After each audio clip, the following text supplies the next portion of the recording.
So this is a place that is under total military rule. A cyclone hit the area, and estimates are a little unclear. The country itself is saying about 22,000 people are dead. We can't really get a lot of information about it. They have been rejecting or been very slow to accept aid from other countries. It's very sad.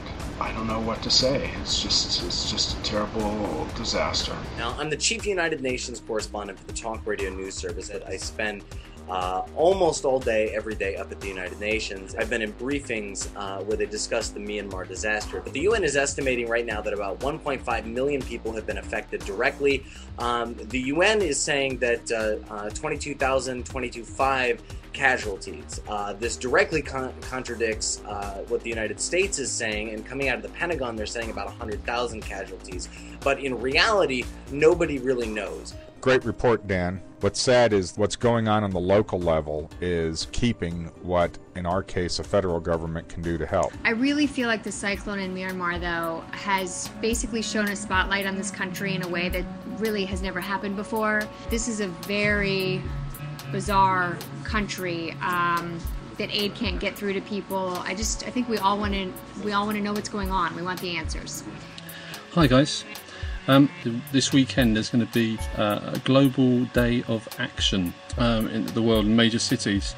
There's going to be different sort of protests or political activities. I wish I knew more about the situation and knew more about how to help, actually. We've been talking about Burma, and I've invited Alex from the Burma Global Action Network to come on Seesmic. Hey everybody, this is Alex from Burma Global Action Network. So Alex, can you first just go ahead and tell us about the group that you're a part of? I was in Burma last summer, just backpacking around, and it was a place that I didn't know a whole lot about, and you know, it definitely left a big impression. I was following the political situation there very closely after I left, and when the first monk-led demonstrations happened in September, I started a Facebook group, and I was contacted by a bunch of different advocacy groups around the world to organize a global day of action. Tens of thousands of people showed up worldwide. Because it was so successful, me and a couple of other moderators from Facebook came together, and we decided to make an organization which we're calling Burma Global Action Network. And in this case, working towards a much more fundamental goal to ensure that adequate relief gets to the people that are most affected by the cyclone. You know, we start seeing stories of, oh, aid can't get through,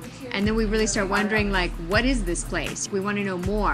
I wonder if you could comment on some of these stories about the aid not getting through and why that is. Basically, they don't have enough money to feed their army, which is the backbone of their power. The stockpiles that they have to feed them are just bad supplies that have gone bad a while ago. So when these international aid shipments come in, you know, that's a source for the military to replenish itself and to sort of re-energize its grip on power by usurping what is meant for victims of the cyclone. First of all, you're never going to know the entire truth because it's a very secretive place and the truth is intentionally suppressed out of view.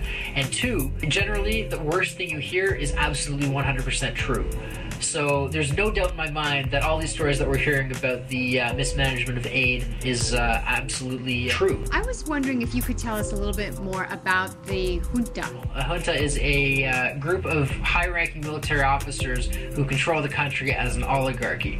And that is what is the case in Burma. Hello, Alex. Do you think there'll be any success in the international community of just forcing aid in to help people, or do you think we're just going to do what we normally do as an international community, which is just hang about and discuss and discuss and discuss? I really don't know whether the international community is going to go in unilaterally or, you know, in a coalition and just get it done. I think it's important for us to stand up and let our politicians know that we have an obligation to go in and save a million lives, if not more. It's been awesome talking to all of you and fielding questions and discussing something that's really close to my heart. Global Day of Action is tomorrow. Check our website, which is www.burma-network.org. So, yeah, it's been an absolute pleasure. Thank you very much.